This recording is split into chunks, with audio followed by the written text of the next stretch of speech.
So even though I live in a very cold climate, I can't grow anything outside right now. I'm hoping to be able to revive my indoor hot pepper plants using an unexpected ally, and that is yeast fertilizer.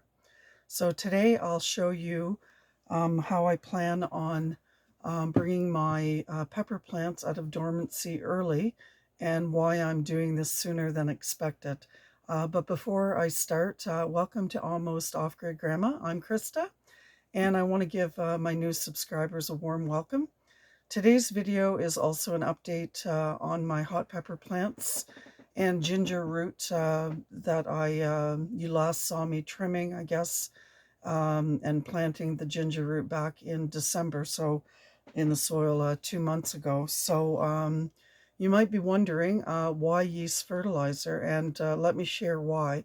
So last August, I started using yeast fertilizer on my tomato and pepper plants to help them flower and to set fruit.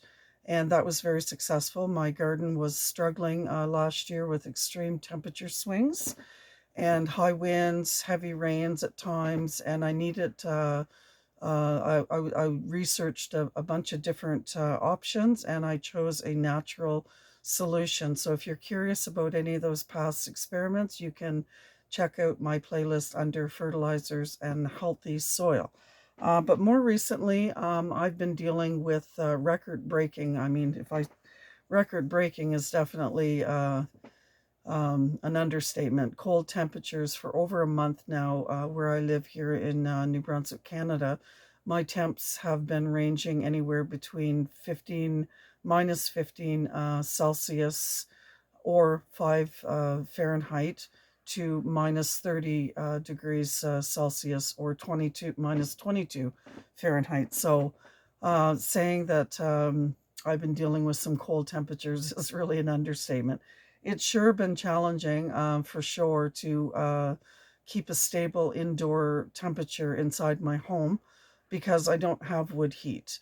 I use two plug-in electric heaters, which isn't the best solution, of course, but that's the only option that I have right now. Unfortunately for me, the hydro company has done two price increases within the past year, and so what I'm trying to do is basically that's doubled my heating costs. So in order to save money, I'm keeping my indoor temperatures relatively fairly low, I guess between 15 and 18 degrees Celsius, or between 59 and 64 degrees Fahrenheit.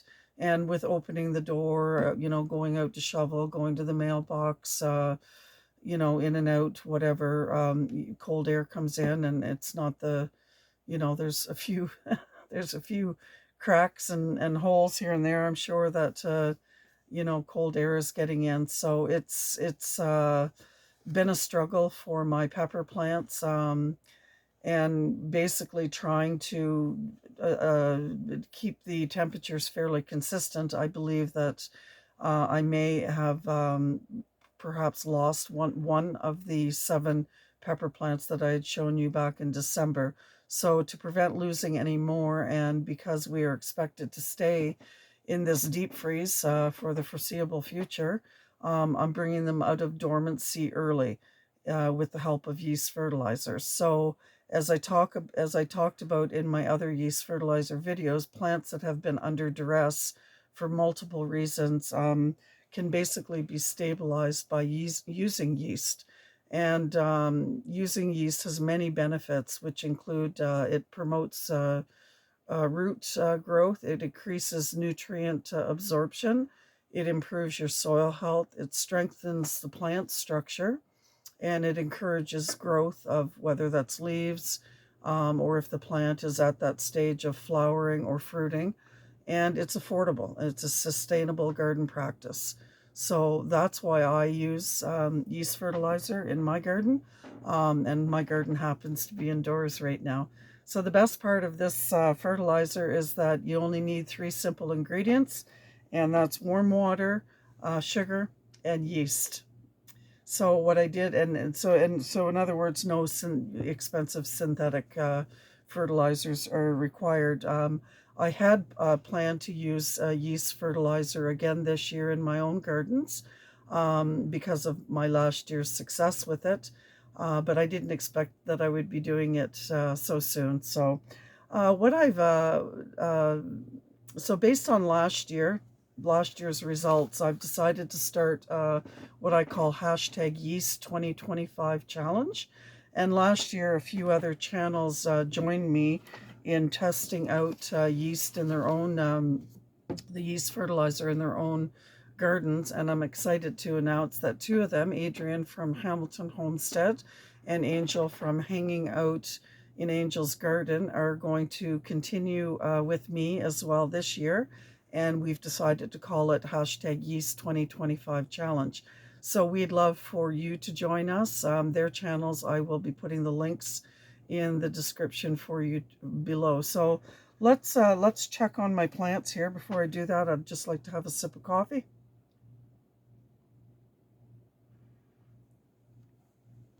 Yeah, so here's the one right here beside me, and I might have to lower you just a wee little bit here.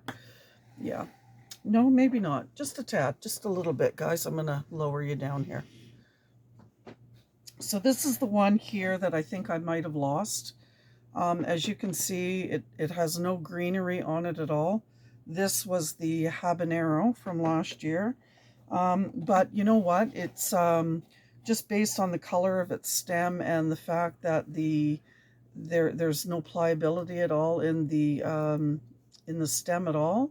I'm not sure it will recover, but I'm certainly willing to give it a shot. So what I'm going to do is I'm going to take this yeast that I mixed up yesterday. So it's been setting yesterday morning. I had to actually do it. This was my third attempt because the water that I used was too hot. So I'm just going to, you can see where it's bubbled up. So when you add maybe not, I'll let you see. There you go. You can see where it's bubbled up there. So it did its thing yesterday. And again, if you want to know how to do that, you just go back in the video. So I'm just going to give it a stir here with, the only thing I have is my letter opener, I guess.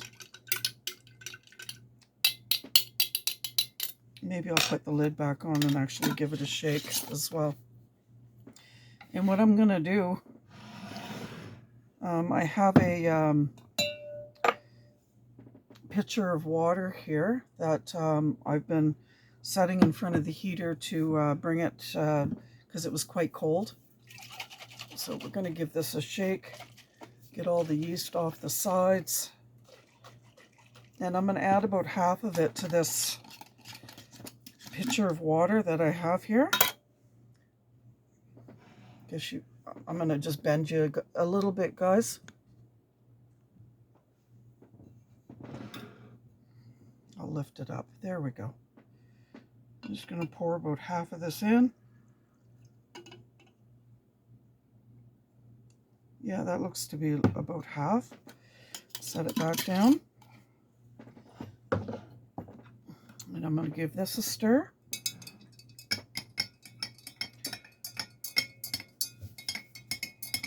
And what we're going to do, get this other yeast out of the way for a minute. I have half a cup here. And what I'm going to do is I'm going to give each plant, should have brought some paper towels over here, because this is going to get all over my table. That's okay. I'm just going to pour in half a cup.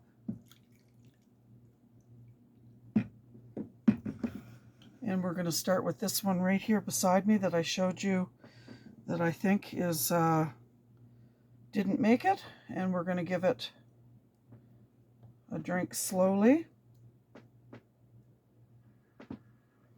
of the yeast fertilizer. And what I'll do, I mean, they need to have a little bit more water than that, but what I want to do is I'm going to give them half a cup each now. There's 7 plants, so that was number 6. And later I will give them another half a cup. So let's just continue on here and bring this one over. Now, so all these ones here, you can basically see the greenery on them. So you see that the stem is green, unlike the one that we just that I just showed you.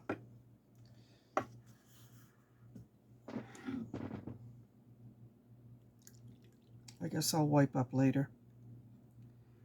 Here we go.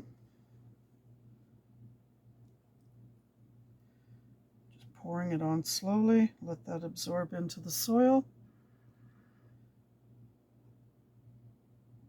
Because I don't want it all running out of the bottom. But even if it does run out of the bottom, there's a little thing for the moisture to go into a little drip tray, I guess. So let's bring the next one over.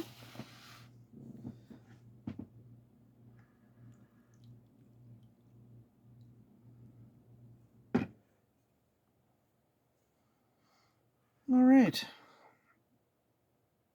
So basically, if this works, what's going to end up happening is that I'm going to be able to see new leaves forming basically within a week. And what I plan to do is I will be doing an update for you guys every week so that you can see what's going on. So let me just get the third one over here. Doesn't really matter what the plants are.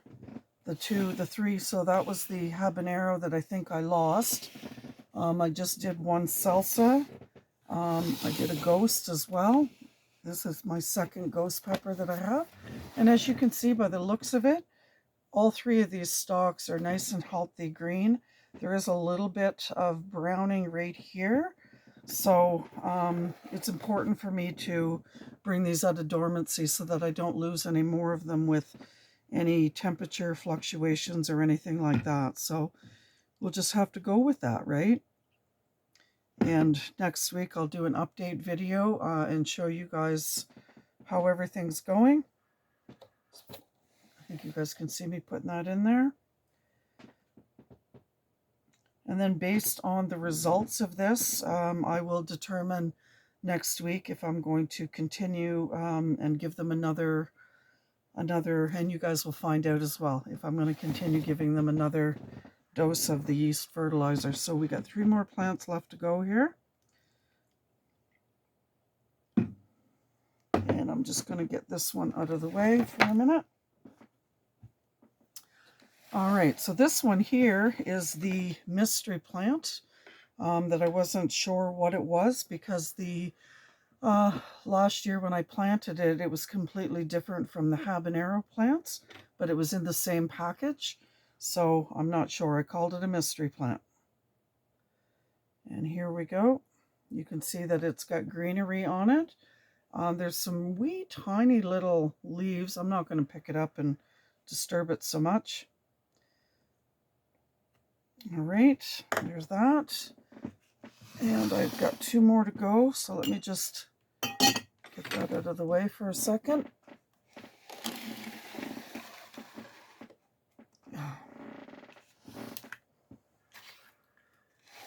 Okay.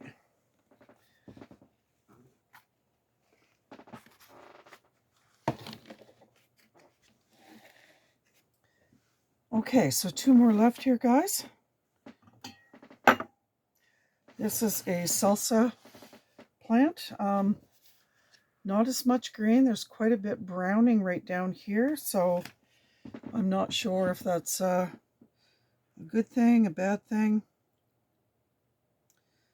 But because I had such positive results last year, I'm super optimistic that the yeast is going to do exactly what I want it to do and bring these plants out of dormancy and give them the nutrients that they need to start developing some new growth. We'll see, because you guys will be coming along with me. And the final one here.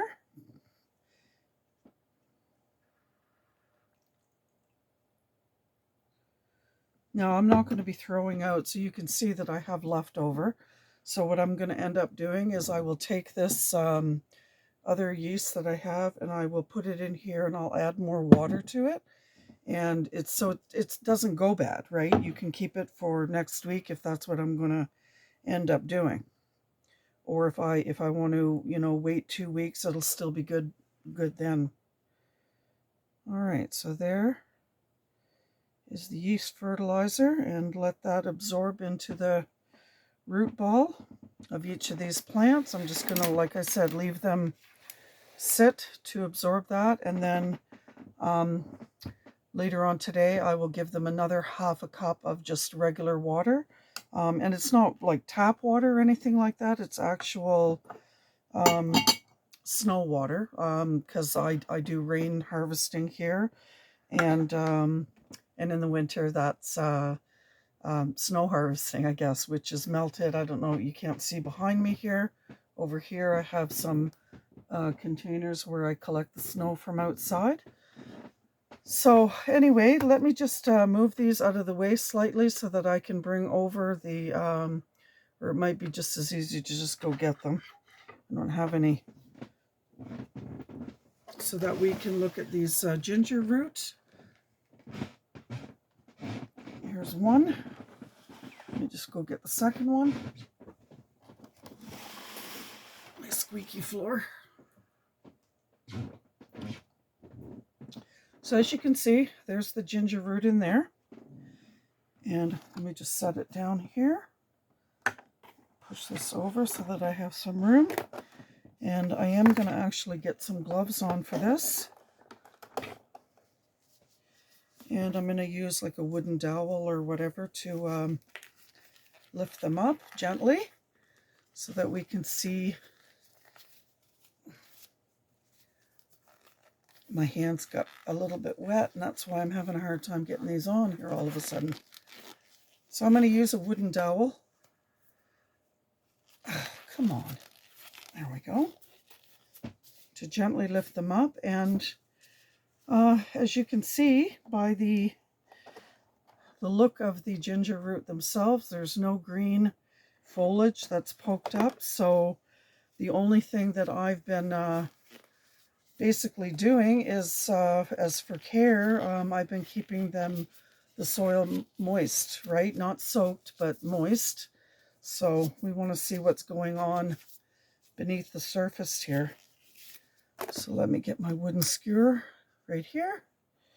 And I'm going to lean you down here a little bit, guys. Sorry for my hand in the way. Here we go. Okay. So I'm just touching the top of them. I don't know if you can see, but they're very pliable. They're soft. This one's super soft. So we're going to start over here. So you can see that it's moist on the bottom, but there's absolutely no roots. See any roots? No roots there. And this was an experiment. I didn't want to waste them. And possibly a root there. Possibly, I don't know.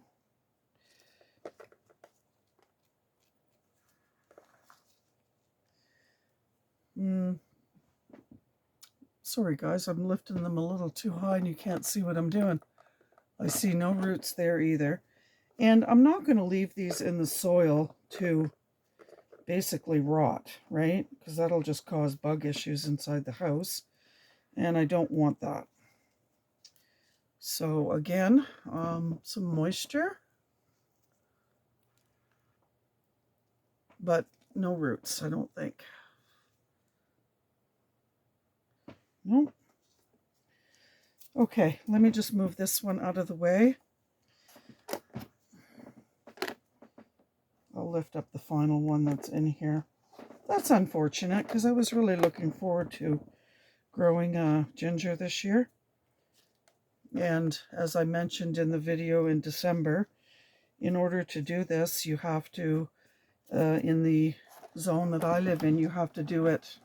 It needs 8 months to fully develop and grow to maturity. And obviously that's not been the case with these ones.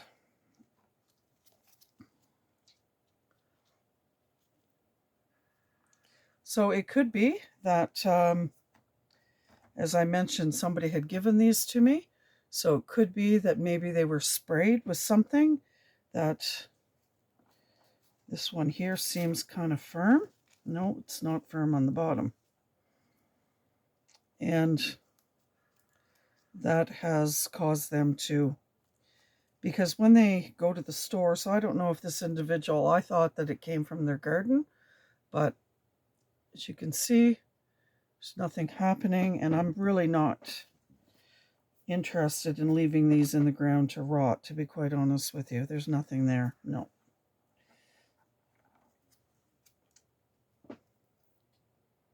Nope, nothing.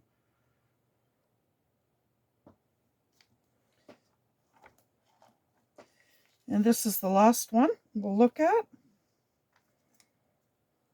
You can smell ginger, but and nothing there. Sorry guys, it's a little bit dark. So just going to set that down. Put this over here out of the way. Take off these gloves. So as you can see, I gently lifted them up. There's absolutely zero roots in there. Just move the camera up, guys. There we go. And so I gently lifted them up. There's absolutely zero roots. I'm not going, so that experiment was a little bit of a bust, I guess. And you know what? It's an experiment. You don't know unless you try. So I'm going to basically get rid of that ginger, and it's not a feasible experiment to continue with. So, and that's how experiments go sometimes, right? Sometimes they don't always work out. So anyway, that's about it, I think. So we've done the yeast. All the peppers have gotten the yeast fertilizer, which you saw.